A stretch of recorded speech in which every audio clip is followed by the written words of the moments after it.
আসসালামু আলাইকুম এভরিওয়ান, সবাই কেমন আছেন? আশা করি সবাই ভালো আছেন। যারা যারা আমার এই ভিডিও দেখেন, ছোট্ট করে একটা সাবস্ক্রাইব করে যান। নতুন ইউটিউব চ্যানেল তো ভিডিও তেরম একটা ভাইরাল হচ্ছে না। আর বেল আইকন বটনটি টিপ দিয়ে রাখেন, বাজায় রাখেন। ভিডিও ছাড়লে আপনার কাছে সবচেয়ে পয়লা যাইব। যারা আমার এই ভিডিওটা দেখতেছেন, আমি এখন আছি দামাম আলখোবার কনেশপাড়ে। এই যে উঁচা জায়গাটার এই সাইডে ওই দেখেন, ওই যে একটা বিড়াল, ওই যে বিড়াল যাইতেছে,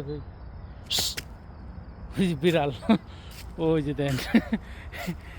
ঠিক আছে, তা কমেন্টে জানেন কে কোন জায়গা থেকে ভিডিও দেখছেন। এই যে আমি মনের সুখে ঘুরতেছি, একা একা ঘুরতেছি। তা ভালো আছেন তো সবাই? ভালো থাকবেন। আসসালামু আলাইকুম।